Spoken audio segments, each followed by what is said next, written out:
Assalamualaikum warahmatullahi wabarakatuh.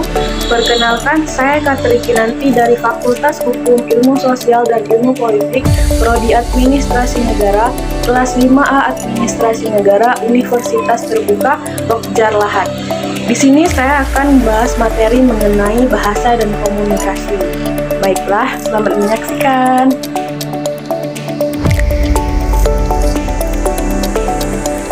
Di sini ada 5 pokok bahasa yang akan kita bahas. Yang pertama, menjelaskan pengertian komunikasi dan unsur-unsurnya. Yang kedua, menjelaskan bahasa dan kaitannya dengan psikologi sosial. Yang ketiga, menjelaskan komunikasi nonverbal dan bentuk-bentuknya. Yang keempat, memberi contoh komunikasi yang efektif. Dan yang kelima, memberi contoh cara menciptakan komunikasi yang efektif.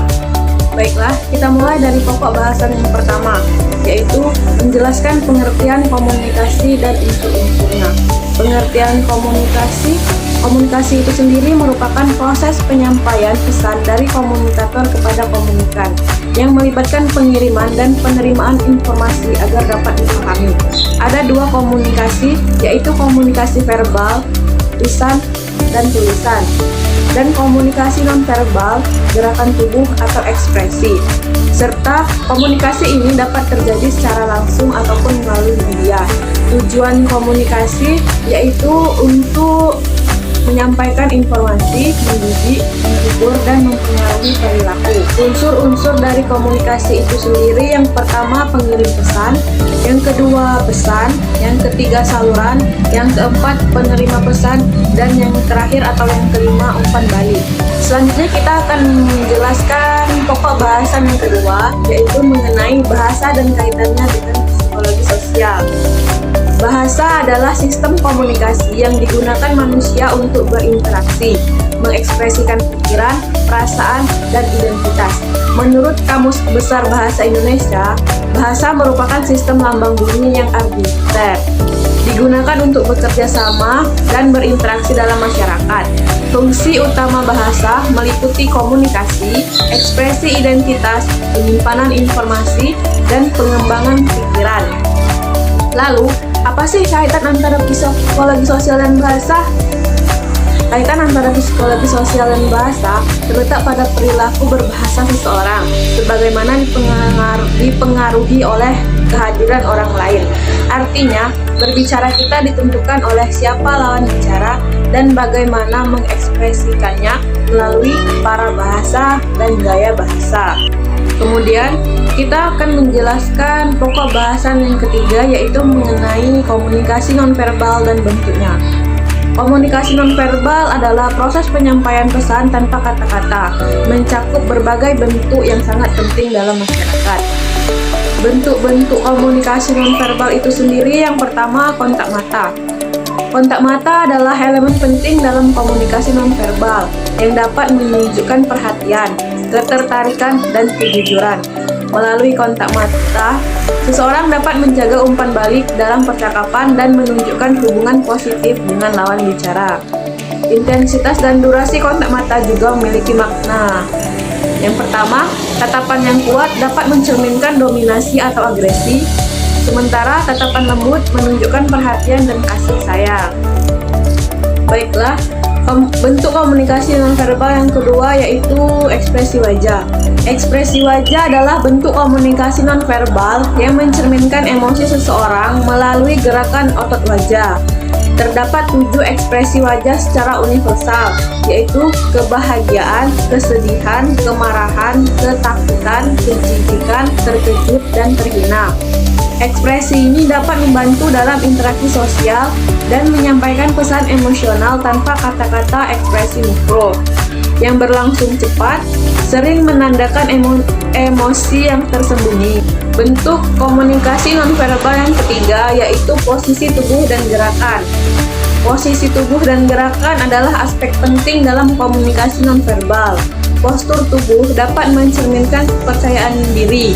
Misalnya, berdiri tegak dengan tangan terbuka menunjukkan keterbukaan, sementara menyilangkan tangan sering diartikan sebagai ketidaknyamanan atau penolakan. Gerakan seperti mengangguk atau melambai juga berfungsi untuk memperjelas pesan dan menunjukkan ketertarikan. Selain itu, gerakan tubuh dapat berfungsi sebagai pengganti kata-kata, menegaskan atau bahkan bertentangan dengan pesan verbal yang disampaikan. Lalu, bentuk komunikasi nonverbal yang keempat yaitu sentuhan atau komunikasi haptik. Sentuhan atau komunikasi haptik adalah bentuk komunikasi nonverbal yang melibatkan interaksi fisik dengan lawan bicara. Terdapat 5 jenis sentuhan yang umum digunakan. Di antaranya yang pertama sentuhan pengaruh positif, yaitu menunjukkan kasih sayang dan ketertarikan, seperti berpegangan tangan atau memeluk. Kedua, sentuhan menyenangkan, yaitu sentuhan ringan dan tidak serius, seperti menggoda atau menggelitik. Ketiga, kontrol sentuhan, digunakan untuk mengarah atau mengendalikan perilaku orang lain, seperti menarik perhatian. Yang keempat, sentuhan ritualistik, meliputi jabat tangan sebagai salam atau perpisahan. Dan yang kelima, sentuhan berorientasi tugas, yaitu untuk membantu dalam menyelesaikan tugas tertentu seperti membantu orang yang lanjut usia. Baiklah, kita akan membahas pokok bahasan yang keempat, yaitu mengenai contoh komunikasi yang efektif. Berikut beberapa contoh komunikasi yang efektif. Yang pertama, komunikasi verbal yang jelas, yaitu menggunakan bahasa yang tegas dan mudah dipahami saat memberikan instruksi, seperti seorang guru menjelaskan kepada muridnya. Kedua, mendengarkan aktif, yaitu memberikan perhatian penuh kepada lawan bicara, menunjukkan empati dan merasa baik, misalnya mendengarkan teman yang sedang bercerita.